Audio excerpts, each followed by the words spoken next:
मनाया जा रहा है। शुरू में ऐसा महसूस किया, जैसे ये भाई ने बताया कि आदिवासी का मतलब मूल निवासी। हम लोग मूल निवासी हैं, परंतु हमारी संस्कृति, हमारी धरोहर, हमारा इतिहास सबको इन्होंने भुला दिया। आपने अभी कुछ दिन पहले सुना होगा कि महाराणा प्रताप गुजर, लोग कह रहे गुजर था, पर ये वास्तव में भील मीणा थे। ऐसा मुद्दा हम लोग नहीं उठा पा रहे, क्योंकि हमारा इतिहास, हमारी संस्कृति ये सारी ये बड़े लोगों ने भुला दिया। जबकि मूल निवासी तो हम लोग थे भाई। सारी आपकी ये नदी है, नाले हैं, पर्वत हैं, जितनी भी प्राकृतिक चीजें ये हम लोगों से जुड़ी हुई थी और हमारा बहुत बड़ा इतिहास था। पर इन लोगों ने सारा हमारा इतिहास गौण कर दिया और एक छद्म इतिहास इन्होंने अपनी रोटी रोजी के लिए दूसरे लोगों ने बना दिया। तो उसी कोई मतलब रिव्यू करने के लिए हम ये अंतर्राष्ट्रीय आदिवासी दिवस मतलब हमारे प्रबुद्ध जन इसको मनाना चाहते हैं, ताकि हमारी जो खोई हुई संस्कृति है, खोई हुई इतिहास है, इसको हम सचेत कर सके। तो मेरा तो काफी चीज तो उन्होंने बता दी कि पहली बार ये संयुक्त राष्ट्र संघ ने सन 82 में आदिवासियों के कल्याण के लिए एक कार्य समिति गठित की। पहली बार उन्होंने समिति गठित की ताकि इसका कल्याण हो, और उसके 12 साल बाद में ये दिवस घोषित किया 94 में। और अब ऐसी पहली बार ये देखा होगा आपने, हमारी गवर्नमेंट ने भी, राजस्थान गवर्नमेंट ने भी इस दिवस को एक अवकाश घोषित किया। जबकि छोटे छोटे त्योहारों पर, छोटे छोटे उत्सवों पर मतलब छुट्टियां होती है, और काफी संघर्ष किया हमारे नेताओं ने। उसके बाद में हमारी शासन ने इसको राष्ट्रीय मतलब एक अवकाश के रूप में घोषित किया। तो मेरा तो अभी ये कहना है, अभी मुझे महाराष्ट्र जाने का मौका मिला। वहाँ महाराष्ट्र में हमारे 12 गांव हैं औरंगाबाद के पास में, मीणाओं के। बेचारे इतनी संस्कृति, इतना इतिहास खो चुके, उनको ये पता नहीं हम परदेसी राजपूत हैं, हम मीणा है, मतलब इतना हम दूसरे लोगों ने इतना छिन्न भिन्न किया, राजपूत है, मतलब पूरा इतिहास हमारा छिन्न भिन्न कर दिया है।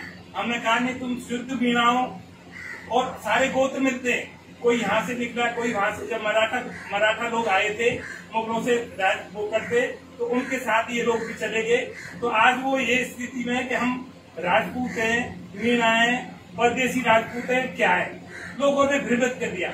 मुझे जैसे मध्य प्रदेश में नौकरी करने का मौका मिला, कोई मीणाओं को मेना कह रहा है, कोई रावत कह रहा है, कोई इनको देशवाली कह रहा है, कोई मीणा कह रहा है, कोई मेना कह रहा है। मतलब इनमें भी 10 तरह के कंफ्यूज पैदा कर दिए, जबकि उनके सारे नाक नक्शे, सारी ब्रीड, DNA टेस्ट करवा लो, सारे मीणा है। पर लोगों ने हमारा इतिहास मिटा के सारा भ्रमित कर दिया कि वो क्या है।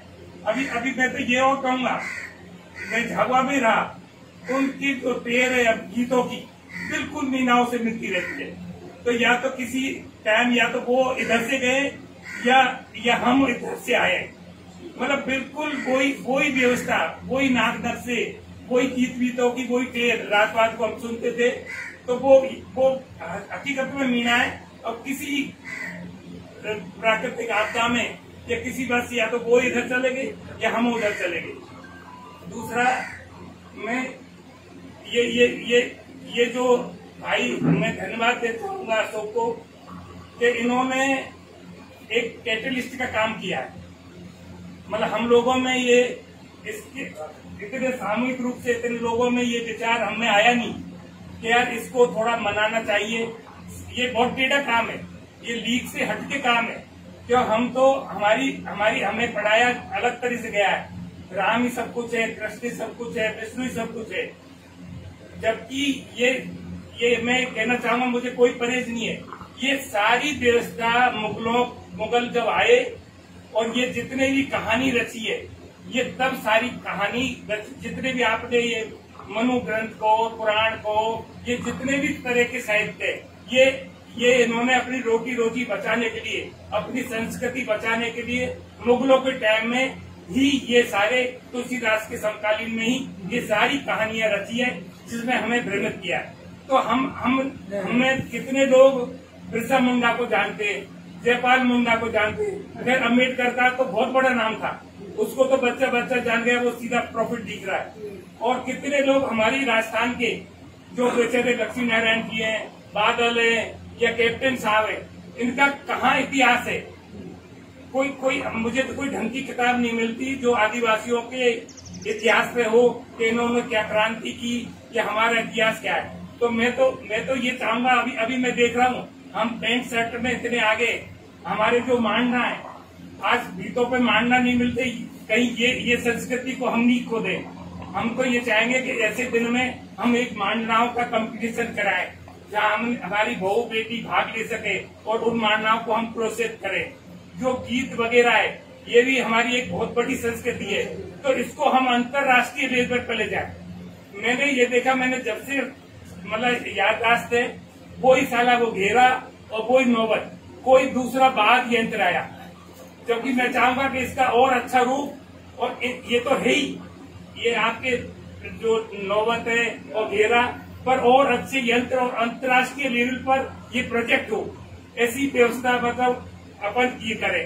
दूसरा के अपन एक छोटी सी एक कमेटी बनाए, ज्यादा लोगों की नहीं, और इसमें पंच पटेलों को नहीं है भाई, पंच पटेल तो आपके साथ ही है, पर जो एक्टिव मेंबरों की 8 लोगों की कमेटी बनाए, और जो एक हर महीने एक बैठक ले, और एक साल में इसका लेखा जोखा दे इस दिन में।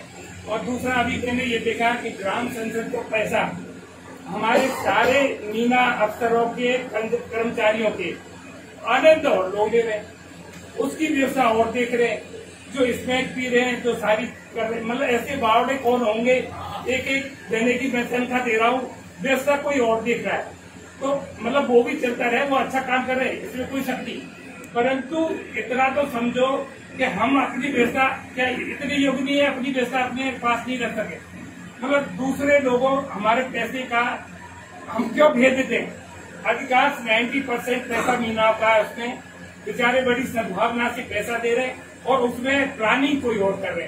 तो इसमें भी विचार कर लीजिए। हम चाहते हैं कि आदिवासी नाम से वो संगठन भी चलता रहे, एक अच्छा संगठन रहे, एक अच्छा पैसा है। और अभी मैंने ये देखा मुस्लिमों में, जब अपन किसी हॉस्पिटल में जाते कोई मरीज मिल गया तो अरे भाई देखा बहुत बीमार है बेचारा, मुस्लिमों ने ये करा उसी हैसियत के अनुसार, उसको 1 लाख रुपए देने तो 1 लाख रुपए देंगे, 11,000 रुपए देंगे, 11,000 की मदद करेंगे। हम हद से हद एक फल सेब ले जाएंगे 1 किलो, और जिसमें कोई इलाज थोड़ी होगा, तो उस चीज पे वो धर्म है एक्चुअली। मान लो कोई गरीब अपना इलाज नहीं करा सका है, अपन ये पैसे का उपयोग वहाँ करें कि किसी गरीब के इलाज में, इस तरह की चीजों में करें, किसी गरीब की बच्ची की शादी में, या किसी तरह उसका लालन पालन नहीं हो रहा, बच्चे नहीं पढ़ रहे हों, उसमें मेरी मतलब मेरी सोच ये है कि वो धर्म का काम है।